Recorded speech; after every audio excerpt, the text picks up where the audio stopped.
গণঅভ্যুত্থানের পর মব সন্ত্রাসে আক্রান্ত হয়েছিল পুরো দেশ। সম্প্রতি আবার মবের শিকার হয়েছে গণমাধ্যম, সংস্কৃতি অঙ্গন, সংখ্যালঘু এবং মুক্ত চিন্তার মানুষ। মঙ্গলবার এই মবের বিরুদ্ধে প্রতিবাদ জানায় শিল্পী সমাজ। তারা বলেন, সংস্কৃতি ধ্বংসের মধ্য দিয়ে দেশকে অন্ধকারের দিকে ঠেলে দেওয়ার চেষ্টা চলছে। ইনকিলাব মঞ্চের আহ্বায়ক শরীফ ওসমান বিন হাদির মৃত্যুর পর গণমাধ্যম সহ দেশের সংস্কৃতি অঙ্গনে অগ্নিসংযোগ ও লুটপাট চালায় দুর্বৃত্তরা। সংস্কৃতি অঙ্গনকে ধ্বংস করে দেওয়ার এই ষড়যন্ত্রের প্রতিবাদে মঙ্গলবার রাজধানীতে সংহতি সমাবেশ ও মানববন্ধন করেন শিল্পীরা।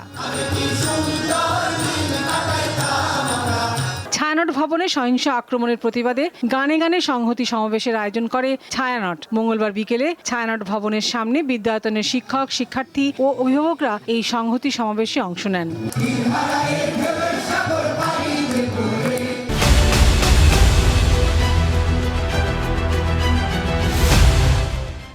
এ সময় ছায়ানটের সভাপতি বলেন, এই ধরনের হামলার মাধ্যমে একটি মহল আবহমান বাংলা সংস্কৃতি চর্চা থেকে নিবৃত্ত করতে চাইছে।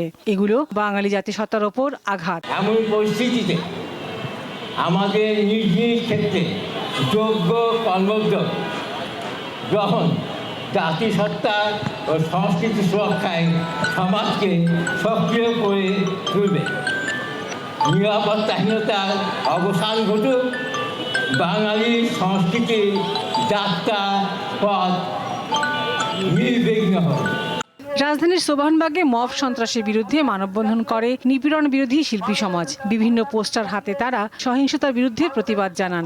অন্তর্বর্তীকালীন সরকারকে পরিষ্কার বলতে চাই, আপনারা যদি এরকম নীরব সমর্থকের ভূমিকা পালন করেন, আমরা আরো বড় প্রতিবাদের মধ্যে যাব, কিন্তু সেটা আমরা চাই না।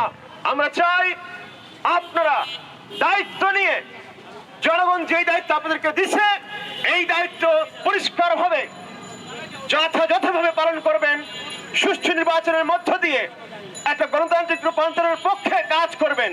জনতায় আস্থা, মবতন্ত্রে অনাস্থা, এই স্লোগানে বিক্ষোভকারীরা গণমাধ্যম ও সংস্কৃতি অঙ্গনে হামলার সুষ্ঠু তদন্ত ও বিচার দাবি করেন। লাবণী গুহ, দীপ্ত সংবাদ, ঢাকা।